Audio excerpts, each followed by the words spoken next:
So this is my current ink collection. I've actually downsized a lot of colors, and do not be fooled, there are actually bottles in here. So in general, I collect inks that I use more than once, and these were some of the bottles that lasted really long with me. So over here we have 4 Pilot Iroshizuku inks. We also have a bottle here, a smaller bottle. I wish I got the bigger one, but I'm very happy with this color. More on that later. This is the Tsukushi. This is a 15 ml, and then the rest are 50 ml. And then over here we have Vinta, which is a local ink brand.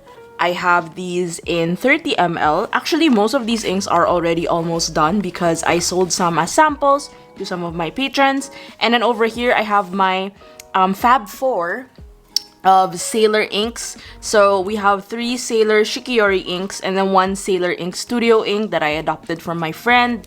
And then these 2 identical bottles are actually permanent ink, and they are from a brand called Rohrer and Klingner from Germany. So I'm going to be swatching all of these today, and I'm also going to show you a couple of ink properties and reasons why I got these inks and I decided to collect them.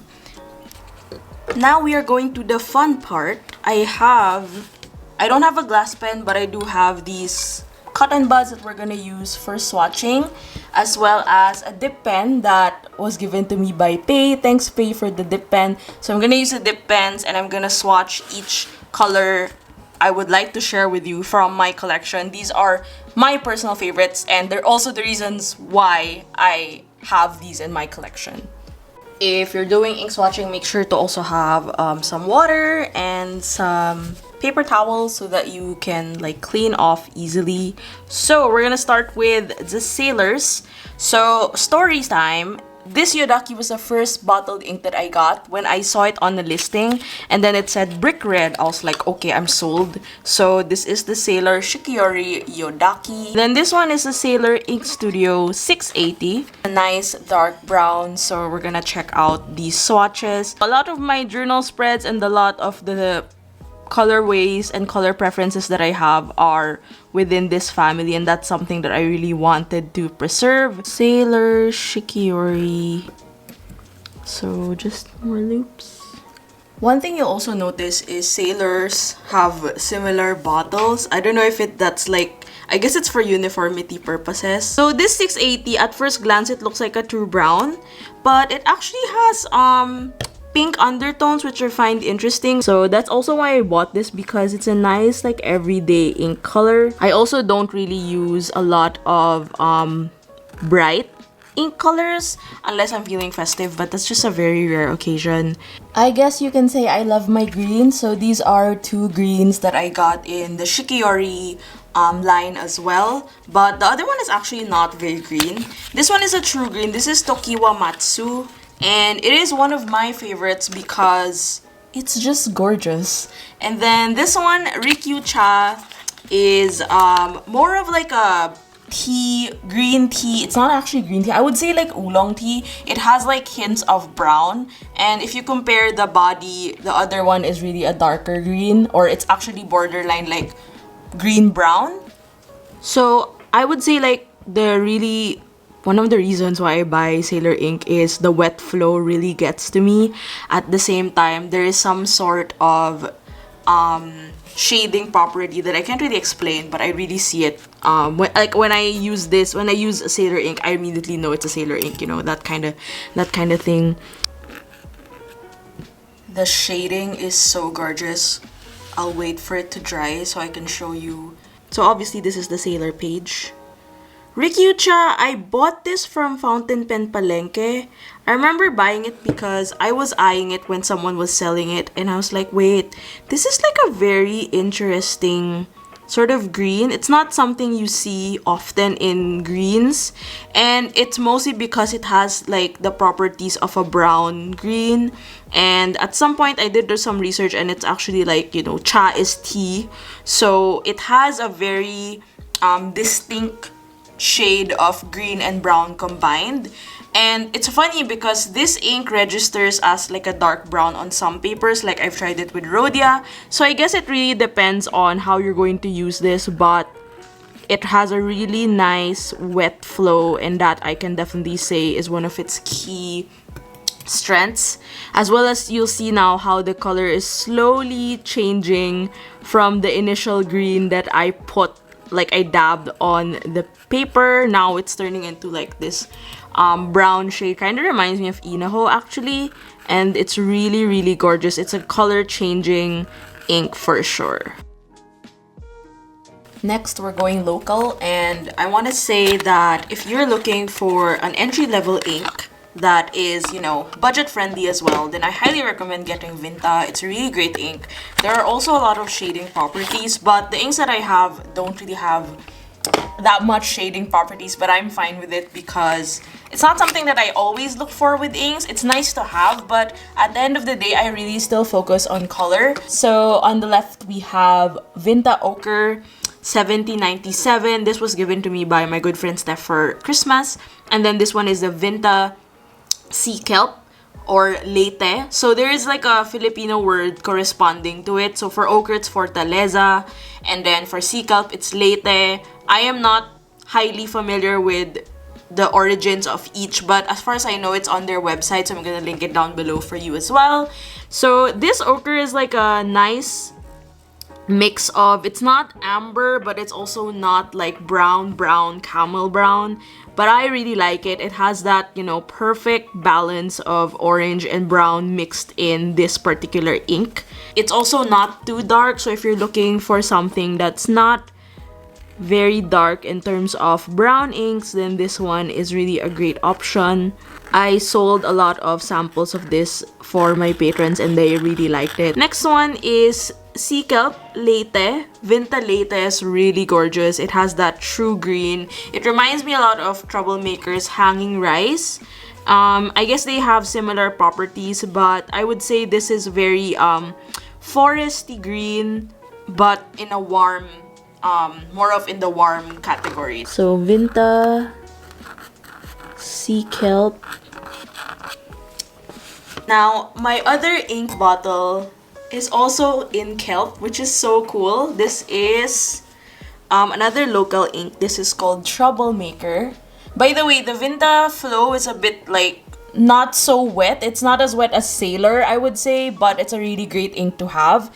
This one, I would say, is a bit dry, on the dry side for me. I really need a thick nib for this. This is the Troublemaker in Kelp Tea, which was also given to me by Steph. This one is a very light green. It has really gorgeous, we'll see if it appears on MD.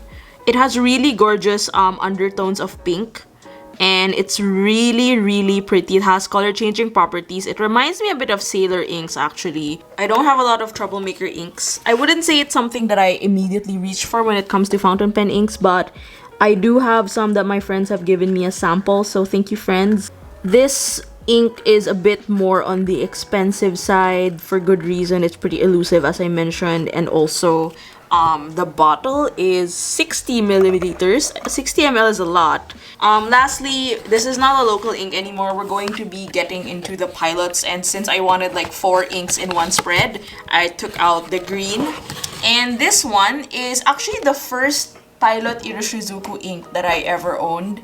So this is Pilot Chiku-rin. I wouldn't say it's my favorite green. It was the first green I owned, and it helped me get in touch with the idea of like using green inks. So I would say it's like something very sentimental to me. But as you can see, it's a very bamboo-ish, like very bright yellow green. It's not something I see myself using on the daily, but it'd be nice to have. Like, it's a really nice spring color. One thing that I really love about Pilot inks as well as Sailor, as I mentioned earlier, is the wet flow, and you can definitely expect that from this ink. Even now that I'm writing it with the dip pen, you'll see that the ink pours out super smooth, so it's a really wet, lubricated flow.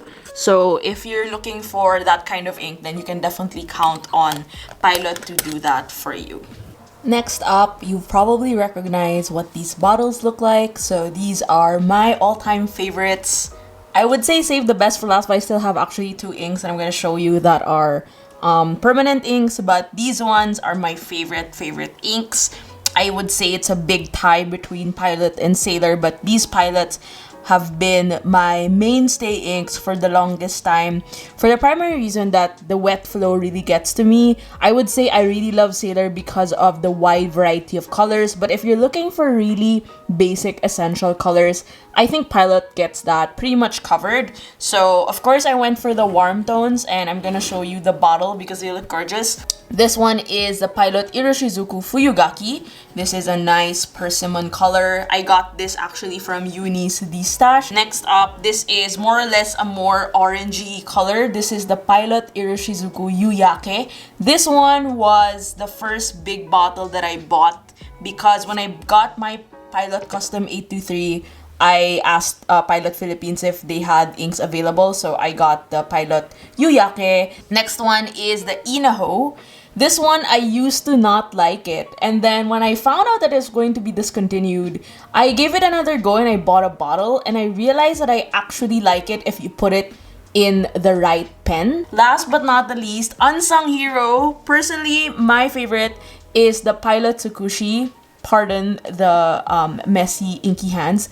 Pilot Tsukushi, this is horsetail. So this one is in 15 ml and everything else is in 50. But you'll see that a lot of the inks have already been reduced because, as I mentioned, I did sell a couple of samples, except the Inaho. It's not gonna, I'm gonna keep it. It's pretty much in a few years it'll be like a rare thing to find already. So I'm gonna group these according to colorway. So let's start with the oranges first.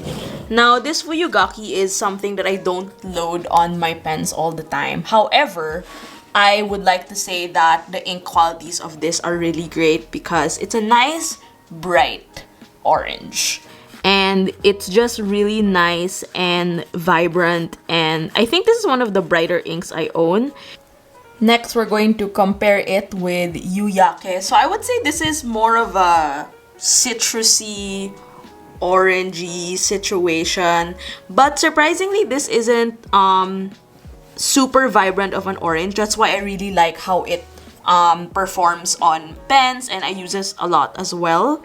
As you can see, it's like a very yellowish orange and tangerine, I would say, something along those lines. Initially, I was going to get the Momiji because that one is really like peak autumn. However, I did see that it had like reddish pink undertones, and I don't really like vibrant pink inks. It's a personal preference. I don't really like that for my inks. So I settled with this gorgeous orange colorway instead. Next up, we're gonna go with Inaho.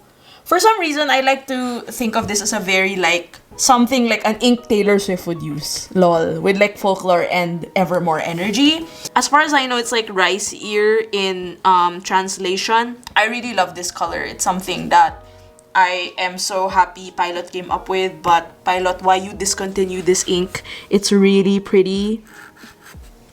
And I don't know, for some reason it has like a golden shade to it, which I really like. Not like metallically speaking, but it just has that like undertone, and I really like it. It adds a lot of character to whatever I write with. So there, it's really gorgeous. So this last one for Pilot is the Tsukushi. As I mentioned, this one is, in English, it's called horsetail. And so this one is really gorgeous. It's also unfortunately one of the inks that Pilot is discontinuing. But this one is really great. It's a nice like true brown. When I use my Grail pen, which is the Pilot Custom 823, I either load it with either just Sailor or Pilot because I can assure myself of the ink being a wet flow, and since the nib is very thin, I really needed that wet flow. So I strictly use Pilot or Sailor for that. Troubleshooting with inks is really important also because it helps to figure out like which ones work best on specific pens and nibs. So yeah, this is Tsukushi. Gorgeous. How many times have I said gorgeous in this video? Please do a counter, but I think this is my favorite page among all the pages that we've done in terms of swatches. Now, last but not the least, I wanted to show you these inks. So if you're looking for an alternative of inks that are permanent, if you like to draw or you want to have archival inks, I would actually recommend 𝚘𝚘𝚏𝚘𝚘𝚘, but I've never tried it, so that is for a future video, probably if I have it by that time. But these ones are Rohrer and Klingner. I'm not pronouncing them correctly. They're a German brand, and you will notice that the first bottle is very dirty because this one, I got this directly from Berlin when I was living in Berlin, and I was like, what is this ink?